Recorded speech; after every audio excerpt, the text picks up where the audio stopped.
Ready? All right, call to order the Board of Park Commissioners meeting for Tuesday, January 4th, 2022. Sue, can you please call the roll? Mr. Caprese. Mr. Emmerich. Here. Mrs. Westphal. Here. There's a quorum. I will, any omissions, additions, subtractions to the minutes for December 7th of the 2021 Park Board meeting? No. I'll make a motion to approve. And I'll second that. Motion approved. Do I need to take a vote on that, Sue, or not? Sure. We'll take a vote. Mrs. Westphal. Yes. Mr. Emmerich. Yes. Approved. Thanks. Moving to our reports. Jeremy, start with you. Yeah, so I didn't, took a little break over the holiday last week and wasn't in to submit a report. So first of all, I just want to thank our entire crew. We wrapped up what I would consider a very successful 2021 in our maintenance program. I think when you go through our parks as we did collectively last year and see the work that we've been able to accomplish, I'm really, really proud of what we've done so far and where we are in our overall maintenance program. And we have a number of new projects getting ready to take off here in 2022, quite a few actually major projects coming up. So looking forward to an even better 2022. You probably noticed the Christmas tree came down today, another half day or so, and we're pretty well wrapped up with removing Christmas and then on to other winter projects. And of course, tree work continues. Did want to give an update on the tree removal project along Ridge Avenue. We have met with some of the homeowners there and have drafted a plan to help replant some trees moving forward. We're going to let AES get in and install the infrastructure they need to, and then do have a solid plan in place to help reforest that curb along there. So that'll be coming here in 2022 following the AES portion of that project. Other than that, I think that's all I have, unless there's any questions. All right. Susan, any questions? No. All righty. Mr. Seiler. Good afternoon. Good afternoon. I think we'll just hit on the fact that we're really focused on our ice skating and hockey over the next 5 or 6 weeks. And then as you'll notice on the agenda, the report that we had submitted, we'll have kind of our events start to ramp back up again in the middle of February. A good variety of things coming in between cheerleading competitions. We have a home show. We have a skating competition, state wrestling tournament, and then a couple concerts that'll kind of lead into graduation ceremonies. So a lot of things happening, and we're just kind of working on getting all that paperwork in place currently. Excellent. Susan, anything? No. All righty. Mr. Brewer submitted a report, but he's not here. I didn't get a note from Mr. Cappers about anything on the Planning Commission report. So I think that leads us to new business in the park signage replacement project. Who wants to handle that and speak to that? I actually don't know if I've met everyone on Park Board. I'm Lauren Karch. I'm the communications coordinator for the city, and I have been told to warn you guys that Scoot over here for a second. a little bright apparently. So, as promised. Yeah. So. Okay. It went away on its own. Yeah. So we have allocated budgeting or have allocated funds in the 2022 budget for new park signage. From Jeremy's records, the current signs were installed in 2001 and 2002. So just looking to update those and match our current city branding. Currently, actually, all of the park signs that we're looking to replace are one of these two styles. There are a couple, like Treasure Island Park and the golf course, which I guess isn't really a park, that don't fall into one of these two styles, but our other park signs look like this, as you will probably know. So I worked with, we got quotes from a couple of different sign companies. These are from Quint Signs. This mock-up involved input from the mayor, Mr. Titterington, Salome, and myself. So we tried to get something that incorporates the new park logo and the current city colors. Definitely room for input from the board.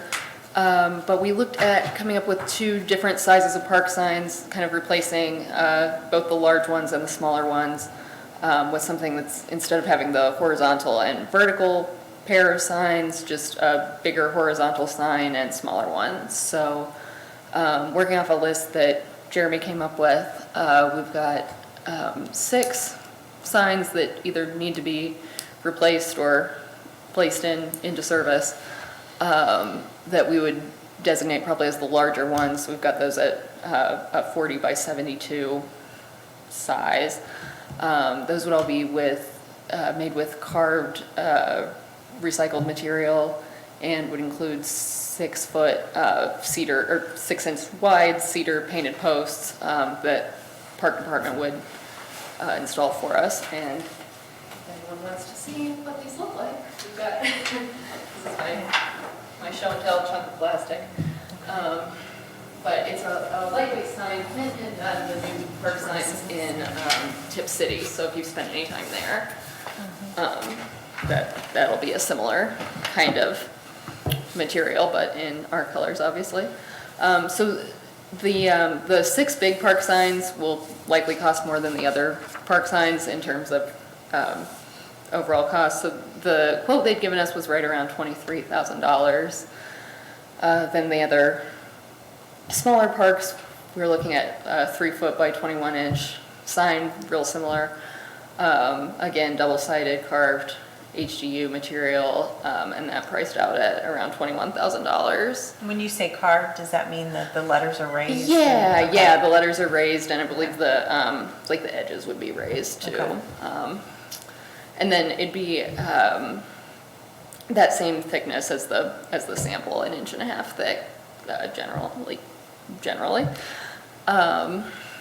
So, and again, we have a few of those parks that are on Jeremy's list that we don't currently have a sign at. I know Waco is one of those, and I think Hook Park doesn't currently have a sign. Let's see, and then these are just Kensington. I know we wanted some type of arrow, since the existing sign has an arrow from the street. It's kind of down a walkway off of the main road there. And we'd also made a mock-up showing if we want to include the Robinson Reserve listed on the bigger Duke Park sign. Then as we kind of continue to, once these are in place, as we kind of continue to update signage that are, smaller things, kind of a less big project, we were looking at, with some of the new signs going in at Robinson Reserve, these would just be like metal signs made up as needed, but looking at matching that signage to the branding that we're trying to accomplish here. Is that just directional, or is it like, at the Yeah. dog park, there's, that kind of stuff? There's, These ones would just be, we were working on directional signage for Robinson Reserve, and then potentially if we end up putting directional signs in other parks, but I know with the kind of looped walkway in Robinson, we were going to do mile markers. So just kind of starting to look at what those might look like. I believe what we've discussed is just using metal signs, kind of similar, same size to like our Doro signs and some other signs that we've had characters made for us. So yeah. And then I know once these are approved, I know we do have a couple of items we wanted input on. One was whether we want to include Waco Park as that would be a new sign.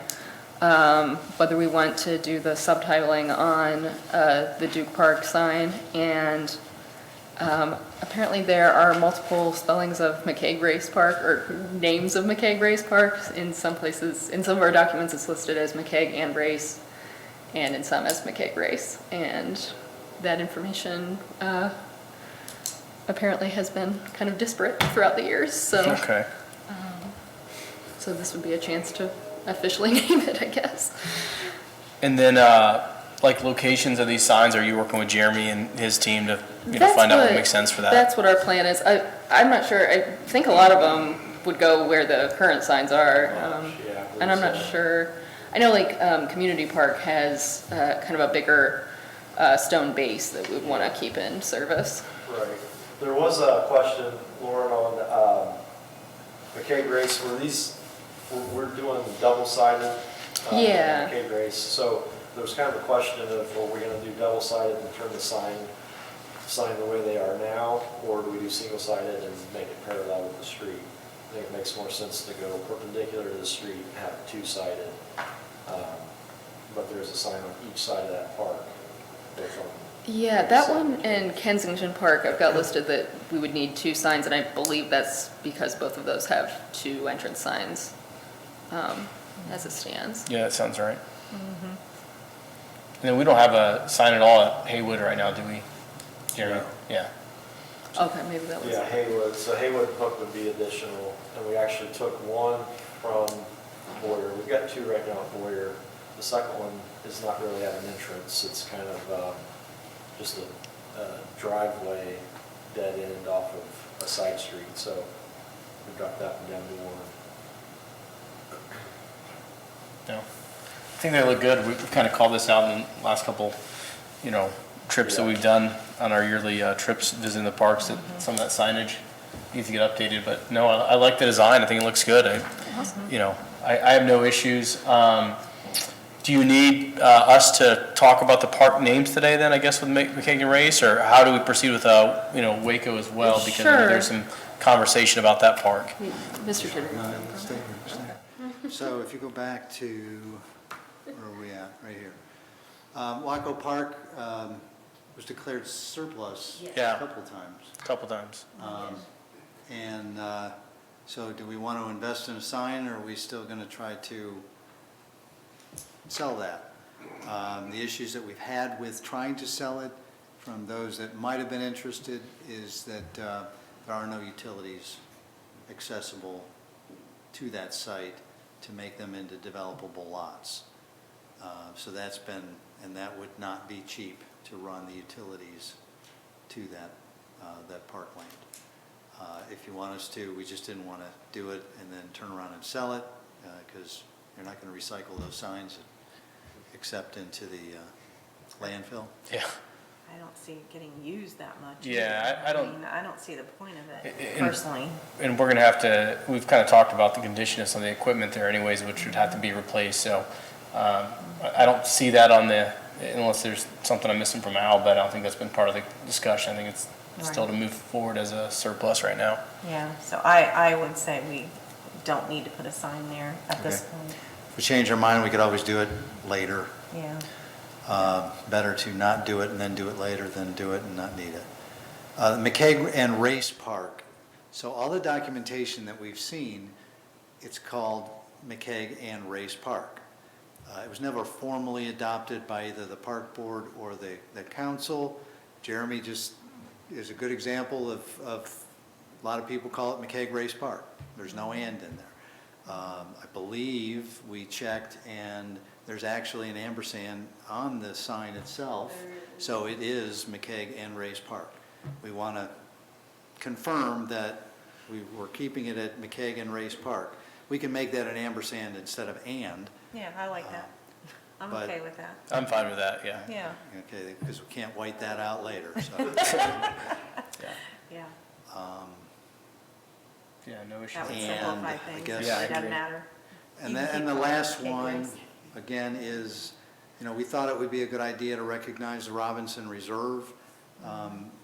In looking at that on the big screen, we probably want to scoot Paul G. Duke Park and Robinson Reserve up, so that it's, the Troy Park Department's not just kind of blended and missed. And then Yeah, I the feel like maybe the Robinson Reserve could be a little bit bigger, so it's not competing with the Troy Park Department. Yeah, we'll do that and then try to space it in between the leaf and and make it a little bit more symmetrical. Just one thing to note, The colors on this projector are not the true colors, as you probably figured out. Yeah. We would use the official blue and the, the official green. It's closer to the green, but the blue comes across as midnight or black, Yeah. so. And we are planning on doing an entry sign at the entrance of the Robinson Reserve, but I believe for most people, you're going to be accessing the reserve by way of Duke Park, so. Right, So right. Sense to have them both. Yeah, I think it looks great. Yeah. I liked it. Awesome, well, thanks. Any other questions, Susan, or, no? Anything else on that, Patrick, or? As long as you guys are okay, if maybe pass a motion to that effect. Yeah. We'll make a motion to accept the design proposal with the changes mentioned regarding Waco and McCaig and Race Park, the naming. Is there a second? I'll second that. All right. All in favor? Aye. Roll call. Oh, we do a roll call? All right. Mrs. Westfall? Yes. Mr. Emery? Yes. Approved. All right. Is there anything else to come before the park board today? All right, I'll make a motion to adjourn. I'll second that. All in favor, say aye. Aye. Aye. Adjourned. Thank you.